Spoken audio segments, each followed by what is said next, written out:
सभापतित्व गरिरहनुभएका सभाध्यक्ष महोदय, आजको हाम्रो यस कार्यक्रमका प्रमुख अतिथि, सहयोगी वनका धनी सहयोगदाता श्री गोविन्द पौडेलज्यू, यस विद्यालयका सहायक सहकर्मी शिक्षक मित्रहरू, कर्मचारी मित्रहरू तथा मेरा प्यारा विद्यार्थी भाइ बहिनीहरू, आज हामीले कक्षा 10 को औपचारिक पढाइ पुरा गरेर एससीको मुखमा आइसकेका छौँ। मैले ठ्याक्कै आजभन्दा 1 वर्ष पहिले कक्षा 10 मा अध्यापन गर्दै गर्दा भाइ बहिनीहरूलाई भनेको थिएँ, अब हामीभन्दा पहिलो एससी दिने कोही पनि छैनन्, हामी एससी दिन जाँदैछौँ, तयार हुँदैछौँ, हाम्रो टाइम अझै छ, हामीले 1 वर्ष मेहनत गऱ्यौँ भने आफूले सोचे जस्तो ग्रेड ल्याएर हामी सफलता प्राप्त गर्न सक्छौँ भनेर मैले एक विद्यार्थी भाइ बहिनीहरूलाई भनेको 1 वर्ष भइसकेछ।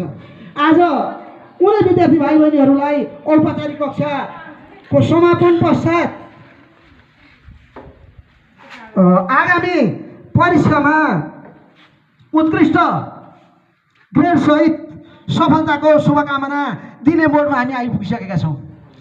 र वास्तवमा विद्यालय तह 12 कक्षासम्म भनिए तापनि यो 10 कक्षाको एसईलाई विशेष महत्त्व दिने गरिएको छ, विशेष रूपले हेरिन्छ। किन त भन्दा यो तह भनेको एउटा यो लेभलपछि हामी कता जाने, कुन संकाय पढ्ने, कुन क्षेत्रतिर अग्रसर हुने भन्ने निर्धारण गर्ने तह भएको कारणले गर्दा यो एससीलाई असाध्यै महत्त्वपूर्ण रूपमा लिइन्छ। त्यसैले यो एससी परीक्षामा सम्पूर्ण विद्यार्थी भाइ बहिनीहरूलाई उत्कृष्ट ग्रेड सहित सफलता प्राप्त गर्नुहुन हार्दिक शुभकामना दिन चाहन्छु।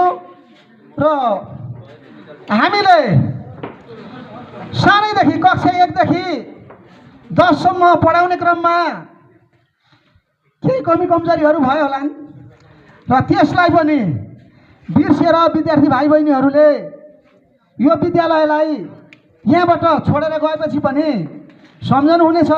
यो एससी परीक्षाभन्दा पछि पनि हामीले हाम्रा यस विद्यालयबाट पढेर गएका विद्यार्थीहरूलाई अन्य ठाउँहरूमा उत्कृष्ट भएर विभिन्न क्षेत्र, विभिन्न कार्यालयहरू, विभिन्न निकायहरूमा भेट्न पाइयोस् र यो पुरानो स्मरणहरू गर्न पाइयोस् भन्ने शुभकामना दिन चाहन्छु। र विद्यार्थी भाइ बहिनीहरूले अहिलेसम्म यहाँ पढ्ने क्रममा भएका कमी कमजोरीहरू, विद्यालयको तर्फबाट भएका कमी कमजोरीहरूलाई यहाँहरूले बिर्सनु हुनेछ। र अब हामी कतिपय त एससी पछि 11 मा यही भेट हुन्छौँ, हामी 11 मा भेट हुनेहरूलाई फेरि भेटौँला र अब 11 छोडेर कतिपय चाहिँ अब हामी अन्यत्र गएर पनि पढ्छौँ र अन्यत्र जानेहरूलाई बिदाई भन्दै पुनः यहाँहरूलाई सफलताको शुभकामना दिँदै मेरा 2 शब्द यही अन्त्य गर्न चाहन्छु। हवस् त, धन्यवाद।